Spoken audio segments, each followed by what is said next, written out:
Hey guys, welcome to the third C# tutorial that I'm making for the new Boston. And in this tutorial, I'm going to show you how to have a message box be displayed when you click on a button or hover over it, and a few more events. Alright, so all you're going to need for this tutorial is a button, so just go over to your toolbox and just drag a button onto your form right here. Alright, so in order to have a message box be displayed when your button is clicked, just go ahead and double click on your button right here. Alright, so right inside of these two brackets right here is all the code that will be executed whenever the button is clicked. Alright, so in order to have a message box be displayed, we're just going to want to type out MessageBox. And before we actually move any further, I'm going to talk about what this thing is that popped up right here. This thing that pops up right here is called IntelliSense. And whenever you begin typing, it will basically show up and tells you all the different things that you can actually type. So we want to have a message box be displayed, so we're going to go ahead and hit enter right here, and it will auto type that out for us so that we don't have to type it out ourselves. And if you get really good with this and can program a lot, you'll see or find yourself just typing a few letters and then just hitting enter, and it makes programming and typing much faster. Alright, and now we want to have this message box be shown. So we're just going to press dot and then show.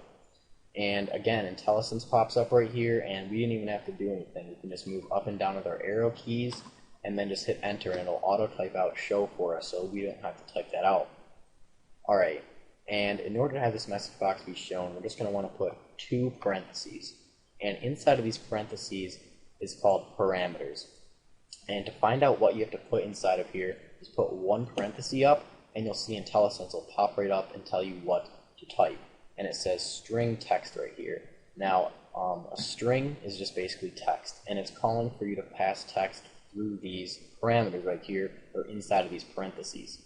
And then it also gives you a little description of what this string will do, or this text will do. It says displays a message box with specific text. So if we were to type in hello right here, it'll show a message box saying hello right inside of it. Now, to end every single line of code that you type, you're just going to want to put a semicolon. And that will just tell the C# compiler that the line is finished and it's done. Alright, so once again, we're just going to want to type out MessageBox here to have a message box be shown. And then we just need to say .show to actually show the message box. And then inside of these two parentheses right here, it's called parameters. And we're going to want to pass through a string or text. So we just have to type out two quotes to represent the text, and then just inside of there, we're just going to want to type out the text that we want to be displayed inside of the message box. And I just wanted to say hello inside of the message box. Alright, so now let's just run our application. So let's go up here and hit this green arrow to start debugging, and our application should load. And now when we click our button, we should get a message box shown. Yep, it says hello. Perfect.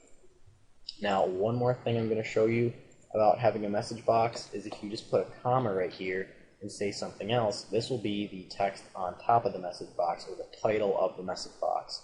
So again, it just calls for string text.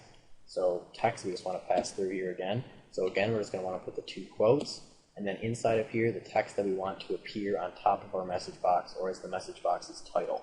So I'm just going to make it say my title, but you're obviously going to want to make it something more descriptive of what your actual message box is. For example, if it was an error telling the user they did something wrong, you could make it say error on top of there or something like that. Alright, so let's just go ahead and debug here and click this button again. We should get a message box. Yep, and it says hello. And as you can see, the title of the message box says my title, and that's because we wrote my title right in there.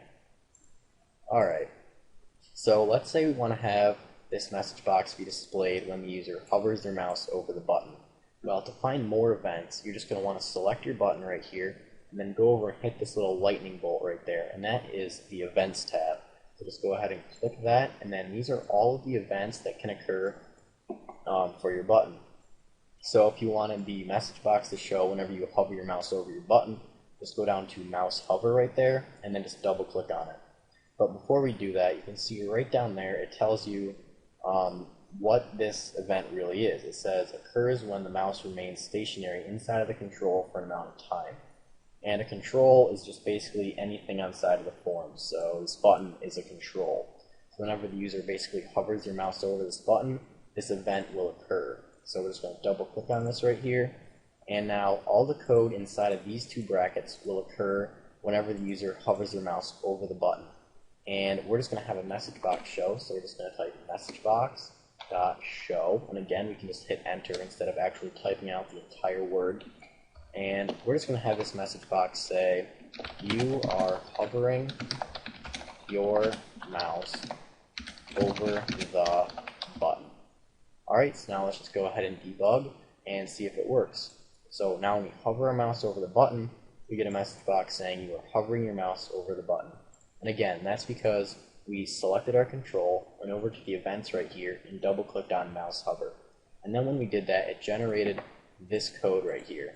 And then inside of these two brackets, this code will be executed whenever you hover your mouse over the button. So we just had a message box be displayed telling the user that they were hovering their mouse over the button. But then if we go to click on our button, we should get a message box saying, hello, and the title should say my title. Because remember, whenever the user clicks on the button, we get this message box saying hello, and then the title of the message box is just my title. Alright, so that's pretty much it for this tutorial on displaying message boxes. So, see you guys.